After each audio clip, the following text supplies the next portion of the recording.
Bom dia. Então, essa aula de hoje é justamente utilizar tudo que nós aprendemos, que nós vimos, para falar sobre estrutura e geometria molecular. Por que das moléculas possuírem as suas estruturas e justificar a teoria de ligação de ligação de valência e teoria de orbital molecular. A gente sabe que, pelos preceitos da quântica, elétrons que não estão no mesmo nível de energia, eles não se falam, eles não se veem, não se conhecem, eles não interagem, eles não existem um para o outro. E se a gente tem orbitais em níveis de energia diferentes, embora esteja no mesmo nível, por que um exerce repulsão ao outro? Então a gente observa isso no caso da amônia. A amônia e qualquer nitrogênio ele tem um par de elétrons não ligantes que faz parte da esfera de repulsão das 3 ligações do nitrogênio, formando uma base tetraédrica, mas por conta das diferenças de repulsão entre orbitais, a amônia forma uma molécula piramidal, tem uma geometria piramidal. A mesma coisa acontece com a molécula da água. Ela vai ter a mesma base tetraédrica, mas ela vai ter, por conta dos seus 2 pares de elétrons não ligantes, ela vai ter um nível de repulsão desses pares de elétrons não ligantes, exercendo e finalizando uma geometria angular para a molécula da água. Mas a base tetraédrica é a mesma da molécula, por exemplo, do metano. Eu vou tentar usar agora explicar toda a teoria de hibridação, de teoria de ligação, as duas, mas o que é importante que vocês entendam, com um modelo de hibridação, todos os elétrons da última camada, da camada de valência, estão degenerados, estão no mesmo nível de energia, então eles exercem repulsão em todos esses orbitais, e é por isso que eles formam uma esfera, né, de repulsão e formam uma geometria espacial que vai determinar N coisas dentro da natureza. O mais sensacional é a vida nesse planeta. Então aqui a gente tem vários modelos, eu tentei desenhar aqui de maneira mais lúdica para vocês. Então, aqui nós temos a molécula da água. Eu botei aqui um X, então é uma molécula onde esse X é um elétron, é um átomo do segundo período da tabela periódica. Então, tudo que a gente tem que imaginar nesse momento é o tamanho dos átomos. Os átomos, eles têm tamanhos muito diferentes do que aqueles que a gente representa. E isso que a gente tem que levar em consideração. Quando a gente pega, por exemplo, hidrogênio e iodo, a diferença do tamanho deles é tão grande que o hidrogênio ele simplesmente se perde na nuvem eletrônica do iodo. O iodo, por sua vez, ter mais um elétron não vai fazer tanta diferença. A energia dele é tão diferente que ele simplesmente absorve esse elétron e ele fica na forma de um ânion. A gente consegue observar isso. O iodo, ele gosta muito mais de ficar na forma de iodeto do que de iodo zero, ou ligado a alguma coisa. E para ele, essa transferência de elétron é tão normal por conta do seu tamanho, que um elétron ele consegue envolver e estabilizar essa energia. Então, o iodo, ele gosta muito de ficar na forma de iodeto por causa disso, por causa do tamanho dele. É tanta flacidez na sua nuvem eletrônica que os orbitais conseguem se ajustar sem aumentar essa repulsão. É diferente num átomo pequeno, como oxigênio, por exemplo, nitrogênio, flúor. Tá? É tão pequeno que esse elétron a mais causa um transtorno muito grande. É por isso que eles gostam de ficar na sua forma ligada. Mas eles são tão pequenos que aí a repulsão desses orbitais eletrônicos é muito grande. E aí a gente tem que observar a diferença entre esse orbital sp3 e esse orbital sp3 aqui. Esse aqui é um orbital ligante e esse aqui é um orbital não ligante. Ele não tem nada ligado a ele. Então ele é um orbital que tem um volume muito grande, muito maior do que esse, que tem uma direção. Esse aqui não tem direção, nem esse.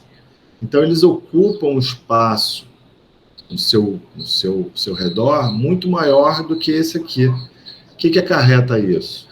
Esse volume ele vai ter uma influência na repulsão muito maior. Ele vai exercer uma força repulsiva maior do que esses ligantes que têm uma direção.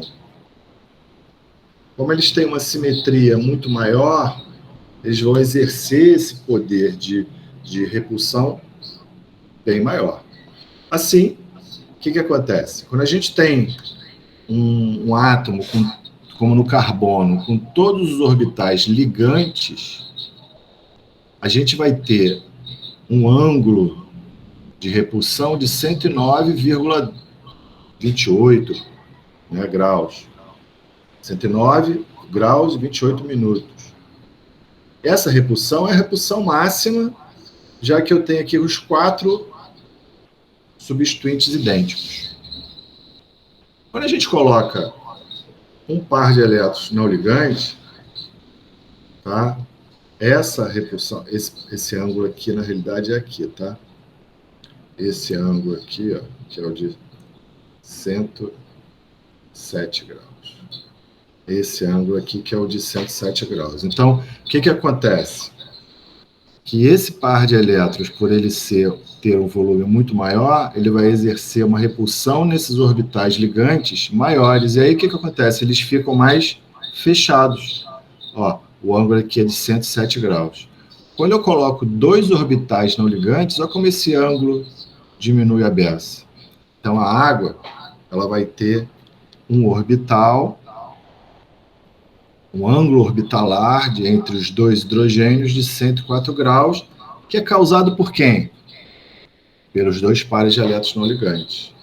A amônia, no caso aqui, que eu botei aqui um K, mas pode ser qualquer átomo que tenha um par de elétrons, esse par de elétrons vai exercer uma repulsão, diminuindo esse ângulo aqui. Lembrando, mais uma vez, como esses 4 orbitais, ó, todos eles têm 4, então eles são sp3. Como eles estão degenerados, estão com a mesma energia, têm a mesma frequência, eles conseguem se enxergar. É como se fosse, por exemplo, uma onda sonora. Então aqui é aquele quadro lá do início, tá? Quando nós temos nenhum par de elétrons não ligantes, dependendo da hibridação do átomo, a gente vai ter, por exemplo, aqui um átomo do tipo sp2. Então, a repulsão é 180 graus, né? Aqui um sp2, 120 graus. Preste atenção aqui, que isso aqui é típico de um átomo hibridizado do tipo sp2. Vejam bem que existe um orbital P não hibridizado. Como ele é não hibridizado, ele não está degenerado. Então, ele não exerce uma repulsão nesses 3 orbitais, porque ele está em outro nível de energia. Por isso que esses 3 orbitais só exercem repulsão entre si. Ok? Aqui é um carbono do tipo sp3, e os outros a gente não interessa, porque isso vai chegar lá para a inorgânica, que eles vão tratar de todo esse tipo de hibridação aqui, envolvendo orbitais D, envolvendo orbitais F, enfim. Tá? Quando eu tenho um par de elétrons, se ele é um tipo sp2 e tem um par de elétrons, aqui, ó, aqui é a repulsão. É o caso daquele nitrogênio, lembra? Aquele nitrogênio do tipo sp2 que eu apresentei na última aula. Aqui eu tenho hibridação do tipo sp3, o carbono que a gente observou, o nitrogênio, e aqui é uma forma geral para aqueles átomos do grupo 6. Só que para o oxigênio, esse ângulo aqui é menor que 109 graus. Por quê? Porque ele é diminuto. É um dos menores átomos que existe. Então, a influência, como ele tem uma esfera eletrônica muito pequena, esses dois pares de elétrons eles têm um nível de repulsão muito alto. Então, esses pares de elétrons começam a ficar... esses ângulos eletrônicos aqui, esses ângulos entre as ligações é menor do que 109 graus. Aqui ele está exemplificando, no caso geral, para o enxofre, no caso geral para o selênio, no caso geral para o telúrio, são átomos enormes, tá? Em que a influência desses dois pares de elétrons vai ser muito menor, por conta do tamanho, da distância entre as ligações. Ok? Então, tudo isso influencia. O tamanho dos orbitais. Então, tudo isso faz com que a gente tenha diferentes tipos de estruturas geométricas nas moléculas.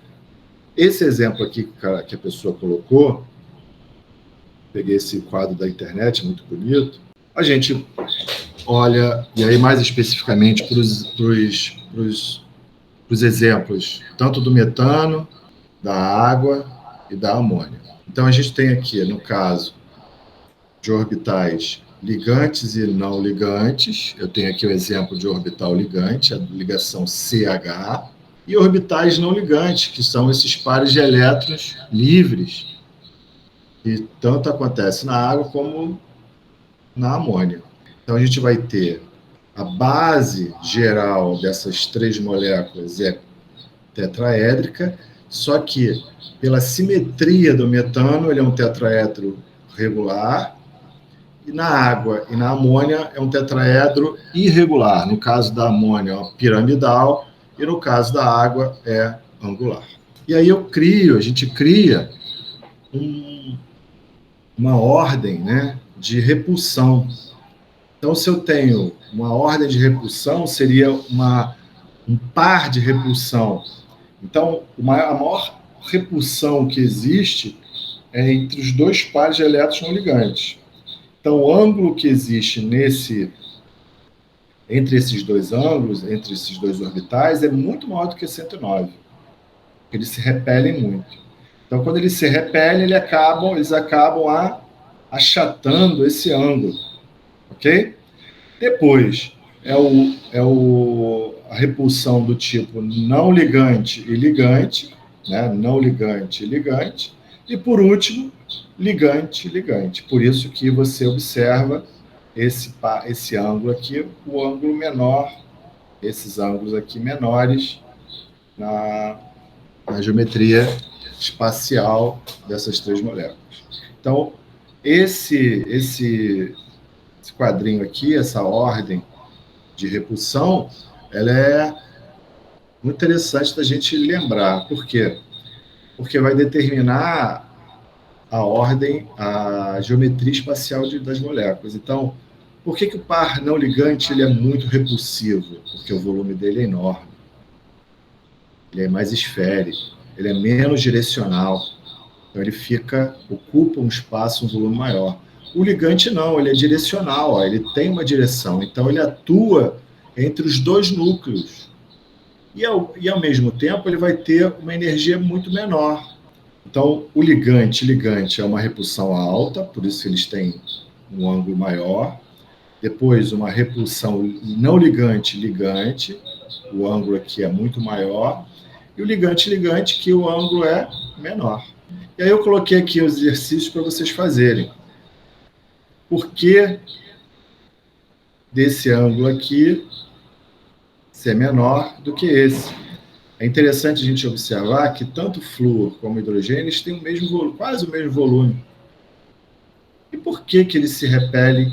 Por que o hidrogênio repele mais? Ó, aqui o ângulo é maior. Se o ângulo é maior, ele está fazendo uma repulsão maior entre os fluores. Lembra que todos esses orbitais aqui são ligantes. Vamos imaginar o que causa repulsão. O que causa repulsão é volume orbitalar. Então é uma dica. Aqui é a mesma coisa, ó. Esse ângulo é muito maior do que esse. Caramba, deveria ser 120 graus todo mundo, né? Mas não. Esse ângulo aqui é menor do que esse ângulo aqui. E esse ângulo aqui é menor do que esse. O que está acontecendo? Lembrando que agora eu tenho um outro parâmetro, hidrogênio, e o carbono e o hidrogênio, eles têm uma força eletronegativa, outra dica, uma força eletronegativa muito parecida. Então, não é o volume de orbital, existe outro parâmetro agora. Então, tentem fazer esse exercício para que a gente, segunda, a gente volte a tirar dúvidas, tá? Um beijão para vocês.